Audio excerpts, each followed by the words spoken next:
It'd been a few years since we last walked these streets. Dunedin isn't the kind of place that forgets you, but it does have a way of quietly reinventing itself. Coming back after several years away, we found that mix of the familiar and the new. The salty air off St. Joseph's Sound, the soft clatter of bicycles along the Pinellas Trail, the storefronts we half remembered, now joined by others that felt like they had always been there. This wasn't a work trip. It wasn't even a content gathering mission. It was an anniversary, an excuse to slow down, revisit a favorite Gulf town, and see what it's been up to while we were gone.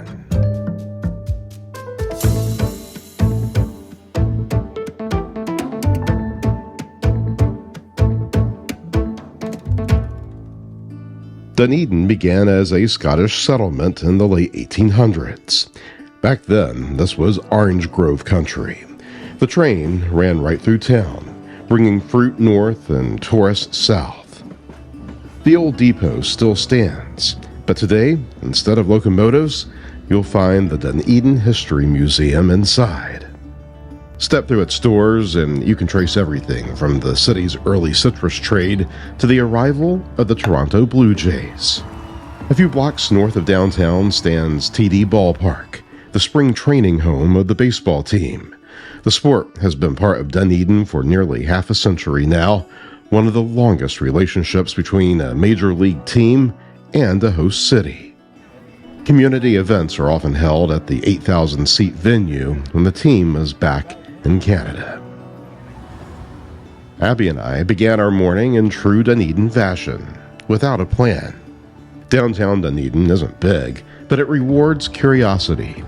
The historic core spreads out in a tidy grid, walkable, shaded, and lined with brick storefronts that now house boutiques, cafés, and a small information center, where the friendly folks inside welcomed us to town. Sandpiper Cafe looked to be a good option for breakfast. Outside seating was full, and I caught whiffs of the strong coffee from the sidewalk, filing this one away to try next time. Back in the Day Books was our first stop, a small independent bookstore that seems to exist outside of time. The wooden shelves are packed, the corners filled with handwritten notes and old postcards. The shopkeeper talks to you about books, like a matchmaker pairing you with a soulmate.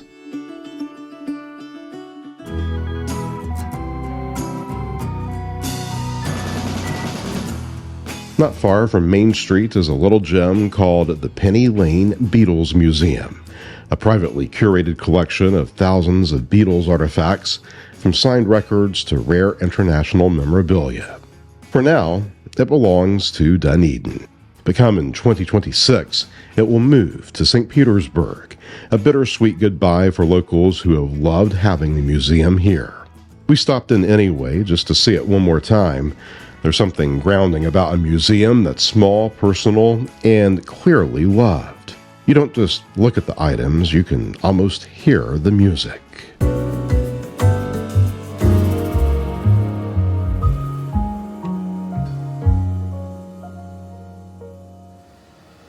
You can't walk through downtown Dunedin without seeing it, the huge, cheerful mural that proudly proclaims Dog Eden. It's not just a pun, it's a statement of identity.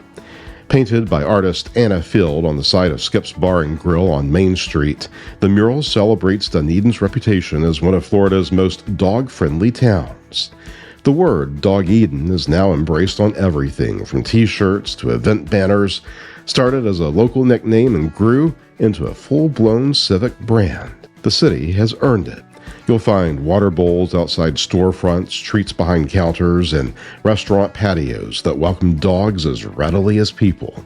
Even the city hosts annual dog-themed events like the Dog Eden Paw Walk and pet-friendly markets that bring out locals and visitors alike. The mural's pastel colors and playful lettering capture the town's energy perfectly. A mix of seaside charm and offbeat humor. It's not just public art, it's a reflection of what Dunedin values the most: community, character, and a wagging good time.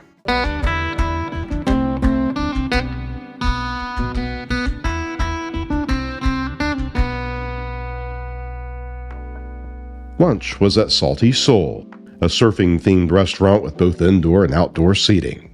Abby ordered the chicken wrap, which she loved enough to keep mentioning it for days. I went with a burger and fries, dipping each bite into their sir sauce, a Thousand Island-style creation that's dangerously addictive. Afterward, we made our way to the Dunedin Marina Pier. It's still closed due to storm damage from previous hurricane seasons, but the view remains wide open. Boats anchored like punctuation marks on the horizon, pelicans perched like old regulars waiting for their cue. Even from the barricade, the calm of the water tells you you're exactly where you should be.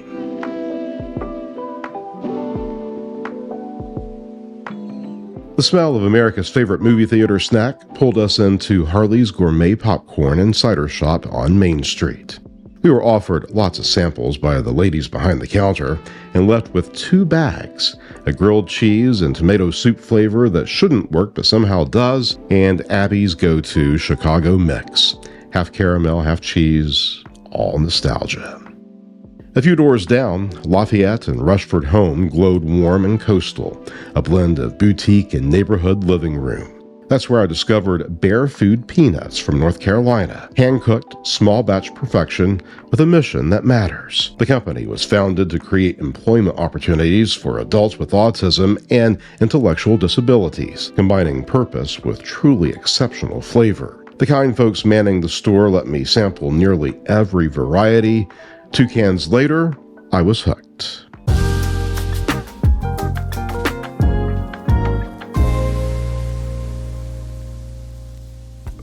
The Pinellas Trail threads right through downtown Dunedin, 40-some miles of repurposed railway turned into one of Florida's most beloved urban trails. You'll see joggers, families on bikes, retirees walking dogs, all moving to the same easy rhythm. That trail, by the way, is one of the best in Florida. You can take it all the way south to St. Pete or north toward Tarpon Springs. It's safe, scenic, and alive with energy, a moving thread that ties the Gulf Coast together. One of the best stops along the pathway is Lane's Lemonade, a bright red vintage train car parked beside the path. The setup is simple, picnic tables under umbrellas and bikes leaning against railings. We ordered a frozen drink to share, orange, vanilla, and lemonade, as well as a cone of their orange and vanilla swirl. It tasted like childhood, like those old orange push-ups from the freezer case at a gas station on a hot Florida afternoon. Simple, nostalgic, perfect.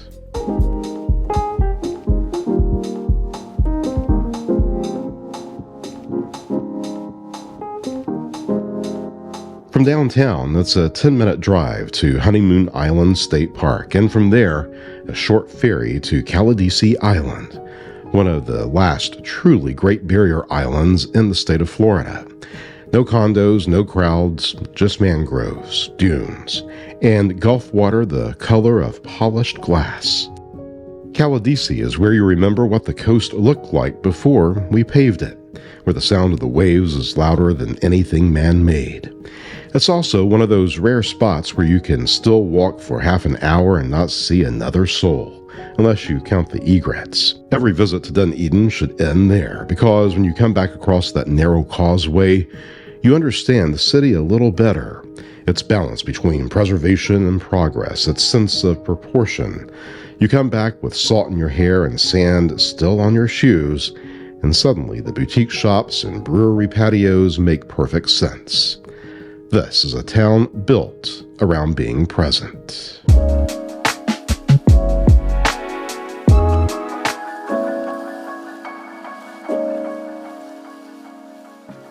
Back in town, the Arts District on Douglas Avenue hums with creativity. At Iberian Import Company, nearly everything comes from Portugal.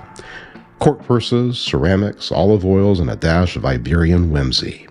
Above the storefront, bright umbrellas dangle overhead, transforming the sidewalk into a slice of Lisbon. Anchoring this section of town, 2 large brew houses, Woodwright Brewing Company and Dunedin Brewing, the state's oldest microbrewery. The place hums with the relaxed confidence of somewhere that knows exactly what it is: music, community, and a cold pint on a warm Gulf afternoon.